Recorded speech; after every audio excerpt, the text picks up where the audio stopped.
A hero is only as good as their villain. That's the saying, right? I mean, that is also the case for not just comics, but comic book movies as well, especially in the MCU. And that, my friends, is what we are going to talk about today. Hey everyone, what's up? Welcome to Top 10 Nerd. I'm your host, David Raff, and today, if you hadn't already guessed it, we are going to talk about the top 10 scary MCU villains. Now, if you enjoyed this video, hit that like button, and don't forget to subscribe to Top 10 Nerds so you never miss one nerdy moment. Now, with all that being said, let's dive in. Number 10, Dormammu. Dormammu made his debut in Doctor Strange. He's the ruler of the Dark Dimension. He's a very powerful being that wants to destroy worlds and merge them with the Dark Dimension to rule over them. He aligned with Caecilius to help merge the Dark Dimension with Earth and take out the masters of the mystic arts. Doctor Strange, however, was able to travel to the Dark Dimension, use the Eye of Agamotto to trap Dormammu in an infinite loop. Dormammu, I am here to bargain. It was only then Dormammu agreed to leave Earth and take Caecilius with him and end this infinite loop. Number 9, Ego. Ego was introduced in the Guardians of the Galaxy Volume 2 as Star-Lord's long-lost dad. He shows up after saving the Guardians from the Sovereign. The Guardians crash land on a planet and Ego shows up to connect with his son Peter Quill. He invites Star-Lord, Gamora, Drax to his planet. Yes, his very own planet. Once there, it slowly starts being revealed that Ego's true plan. He is a Celestial that was able to create this planet and is basically able to control it to his will. The Guardians find out that Ego was basically jumping from planet to planet, having kids, trying to find the right match to help him with his diabolical plan of reshaping the universe. Man, dark much? After revealing he killed Star-Lord's mother, they battle out and actually end up blowing up the planet, killing Ego and all of his crazy plans.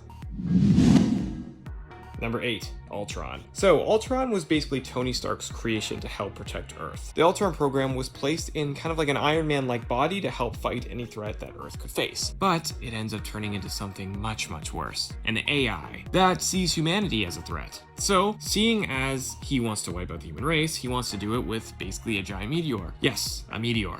Using vibranium and Tritari technology, he begins lifting a city in Sokovia to use this for his plan. Luckily, the Avengers foil this plan and defeat Ultron for good. Well, hopefully for good. Who knows if he's truly dead since he's, AI. He could come back, maybe he has a backup somewhere. Number 7. Vulture. Vulture was introduced in Spider-Man Homecoming, being part of the cleanup crew after the battle for New York. He was able to acquire some Tritari technology that would later help him create some pretty badass suits and weapons. Vulture and his crew are selling some of this weaponry illegally to gain some cash. Once Spider-Man gets knowledge of what the Vulture is and what he's doing, he obviously intervenes and tries to take him down. But things get even more complicated when it turns out Peter Parker is going to the homecoming dance with, drumroll please, Vulture's daughter. Yep, and that was a big shock. Oh, that was such an amazing scene too in that whole thing when Vulture figures out Peter's Spider-Man. Oh god, it's so good. Vulture tells him not to interfere in this plan, which is to steal Stark's cargo plane filled with tons of technology as, so they could sell it. But Spider-Man gets involved and takes down the Vulture. Number 6, the Winter Soldier. The Winter Soldier, aka Bucky, was on a mission with Captain America and the Howling Commandos, and it didn't really go as planned. He fell off a train into the icy unknown. He was later captured by Hydra and experimented on. He lost his arm and had a new metal one as a replacement. He was given enhanced abilities and basically did whatever Hydra wanted. Add in one of the coolest character soundtracks in the MCU, like geez, it's so creepy whenever the Winter Soldier showed up, and a pretty scary mask, and you have a really scary dude, who is able to also take on Cap in a fight, which was one of the coolest sequences in MCU history. Number 5, Alexander Pierce. Alexander Pierce is truly one of the MCU's scary villains. He controlled S.H.I.E.L.D. as the head of it, but really, he was part of Hydra all along. This was one of the biggest twists that the MCU ever introduced. Hydra agents being undercover inside of S.H.I.E.L.D. for years and not being wiped out as we originally thought. I mean, it was crazy. They were able to use the Winter Soldier for their evil plans to take out threats. Their main project, Project Insight, consisted of 3 massive helicarriers that would set their weapons on who they deemed threats around the world and just take them out. That is literally how powerful this weapon is. Luckily, Captain America, Falcon, Black Widow, and the team were able to destroy these weapons. And yeah, Nick Fury killed Alexander Pierce. An eye for an eye, right? See what I did there? Because Nick Fury with his eye. Okay, I'll stop now. Number 4, Killmonger. Former king of Wakanda, King T'Chaka, killed his brother because he helped steal vibranium from Wakanda. The king then left, leaving his brother's son, Killmonger, all alone. Killmonger then grew up training and hating Wakanda. He then teamed up with villain Claw, who he also ended up killing. He eventually got to Wakanda, and he wanted to steal the throne. He had a massive battle with T'Challa, almost killing him, and he became the new king of Wakanda. He then wanted to sell and weaponize Wakanda's vibranium to show the world how strong Wakanda really is. But eventually he was defeated by T'Challa when he returned, and he was eventually killed, which seems to be a trend here. Number 3.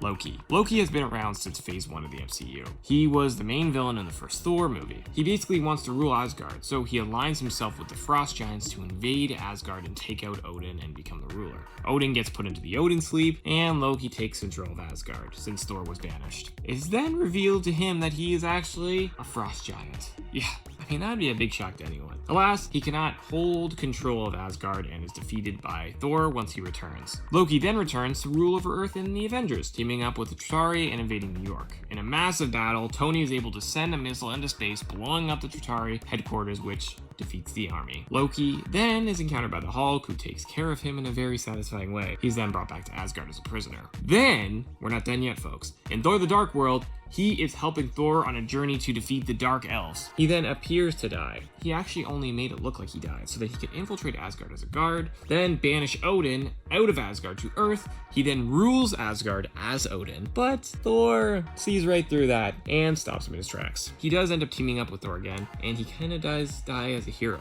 But after Avengers Endgame, he did disappear somewhere into the past. And we are getting the Loki Disney Plus series, so we have definitely not seen the last of Loki.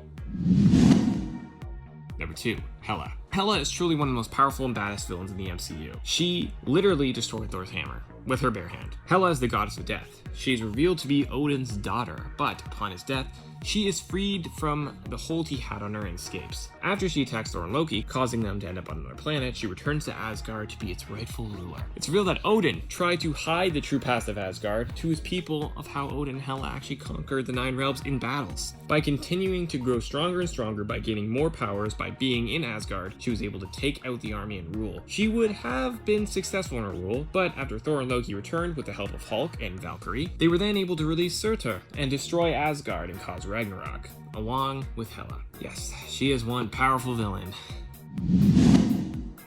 Number 1, Thanos. Is anyone really surprised that Thanos is number 1? I don't think so. Thanos has been hinted as the big bad all the way back when he first showed up in the mid-credit scene for the Avengers back in 2012. After that, he's been popping up in other movies, trying to find those damn Infinity Stones. His biggest debut was in Infinity War. He takes down what's left of the Asgardian ships, kills Loki, Heimdall, and other Asgardians, just to gain another Infinity Stone, and that is literally in the first 15 minutes of the movie. This guy even kills his own daughter just to get the Soul Stone. By the end of Infinity War, he has all of the Infinity Stones, snaps his fingers, wiping out half of all life across the universe. After accomplishing his goal and being quite weak after the first snap, as well as the second snap that destroyed the stones, he moves to a farm to live out the remainder of his years. But the Avengers find him, Thor chops off his head, but that's not the end of Thanos. This leads him to come from the past to the present. Now, knowing what the Avengers are doing, he wants to wipe out the entire universe, with no chance of anyone changing what he does. In the end, Iron Man creates his own gauntlet that can harness the stone's powers, and he wipes out Thanos and all his armies. Yep, it's a pretty epic movie. Alright, there you have it, guys. The top 10 scary MCU villains. What does your list look like? Let us know down in the comments below, and if you enjoyed this video, hit that like button. And remember to subscribe to Top 10 Nerd so you're always the first to know whenever we post a new nerdy video. I'm your host, David Raff, and thank you so much for watching.